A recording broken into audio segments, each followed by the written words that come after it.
The minute I got out of the tent, I started peeing. I fucking hate that because it's like you're laying down and then you scrunch to crawl out, and your bladder, if you had to go to the bathroom really bad, yeah, that just sucks.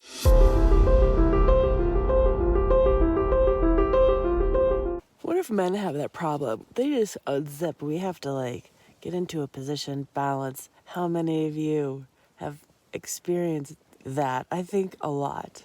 That's my morning topic.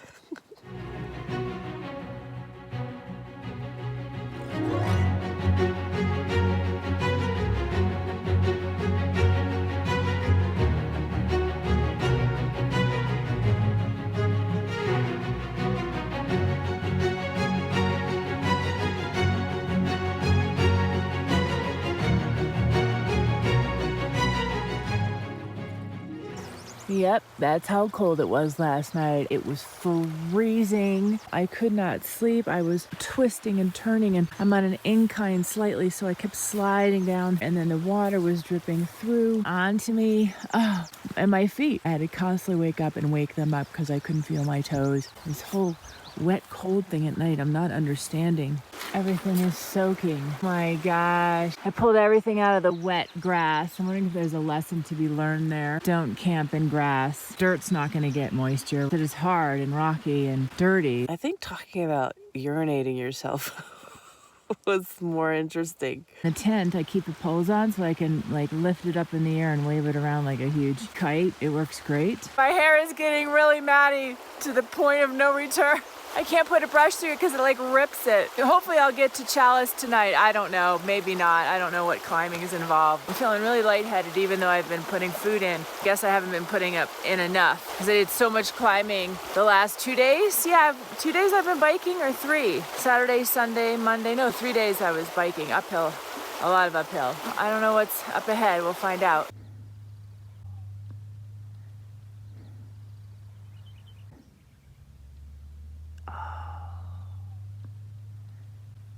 These are all trails back in here. I don't know if you can bike them. All the wildflowers.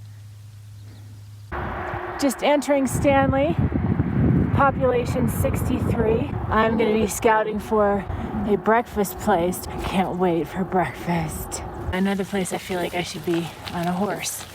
I just asked somebody working in the yard for the best breakfast for pancakes, and they said the Stanley Bakery. So this is Luke. Hi. This kind gentleman, he does rafting here. He's been here for 3 summers and last winter. and he loved last winter so much he's gonna stay. Pretty much. And then he said, I treat you if you can make up your mind. to support my trip, and I've just met so many generous people on this trip, so I just wanted to say thank you. That was very helpful. No problem. Thank you, Happy. I appreciate it. Cruising along at a good speed, but I had to stop. And if you look down, you'll see people create like a little rock wall. And the spring actually is coming out of the side of this. The older people, for their achy pains, find it extremely helpful. Onward.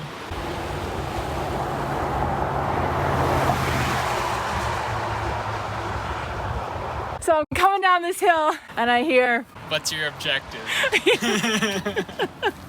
just never bike packed before. Oh, okay.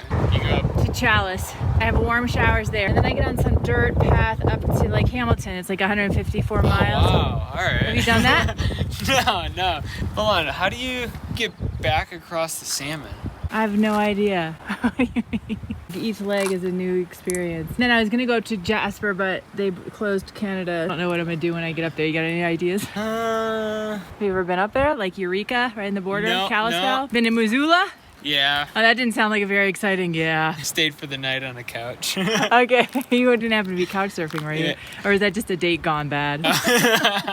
Where do you live? I'm currently unemployed. I used to be a software engineer. And I just went rafting, I go skiing in the winds, and Do you sleep in your car? yeah.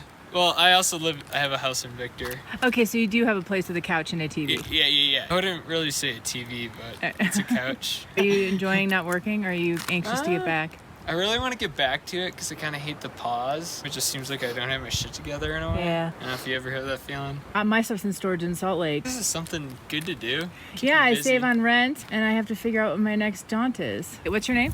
Tristan. Tristan with the T. Nice to meet you. I'm Naomi. Naomi, nice to meet you. I'm glad I stopped at the historical pullover. The main road's right there, and I would have probably gone by it. And this is the one that has the ghost town. And then it turns to gravel.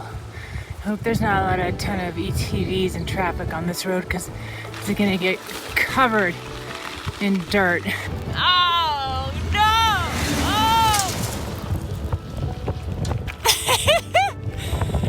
that came with rocks too. I think these goggles, it's the first time they came in handy against debris. There was no getting around that. That cloud was so big it took up the whole lane. There's why I have the mask on.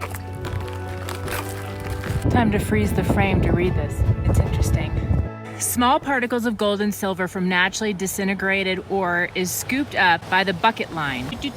Carried to the upper hopper where it is washed into an inclined rotating cylindrical screen where rocks larger than 5/8 holes work their way to the lower end of the screen and fall into the stacker belt, which dumps far behind the dredge. The material that passes through the screen falls into sluice boxes, and since gold is 16 times as heavy as the gravel, water washes the gravel overboard, leaving the gold lodged between the cleats in the bottom of the sluices. Bonanza Ghost Town.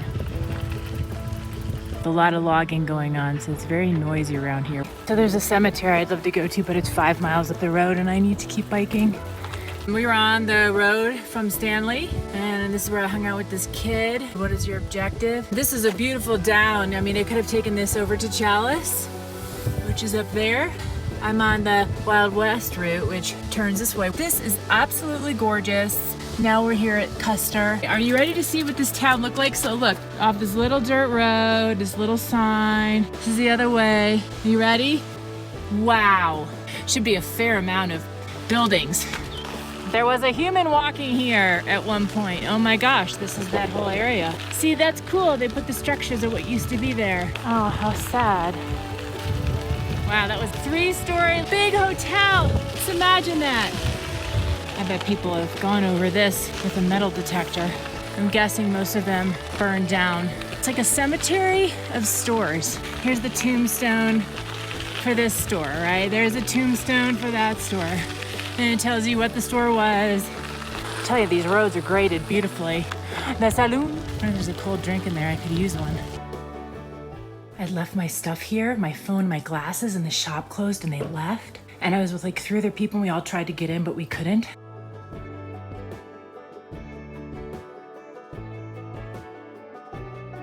I just found a way in. If I can get out of here now. I had a crowbar that I got from the junk over there.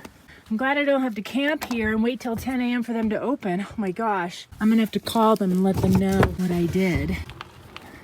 How beautiful is this? 7:30. Normally I would have stopped, but I lost time being stranded in Custer City. But I did get to read all the signs. Uh-oh. Climb. All right. I'm hiking. I guess better to do this now than in the morning. It looks like it curves up ahead. I hope I'm not doing some huge ass climb. Although having those 3 sodas is giving me a little energy, I'm sure. Yay! Oh, thank goodness. I am a sweaty mess just from that up that hill, which I don't know, lasted 10 minutes. Look how beautiful it is. Oh my God, I had to stop. I can hear them. They're stuck in my helmet. I was going through huge waves of mosquitoes. Oh, they're flapping around. Ah, swarms and swarms. Just, they're huge. You just see them and you hear them. I hear smacking my mask. I'm not taking my mask off yet. I don't know where they're lurking. Oh my gosh. Ah. They're all down my shirt. So somebody's camping next door. They just heard me scream. They were falling here and then sliding down my shirt. Anyway, here's where I am.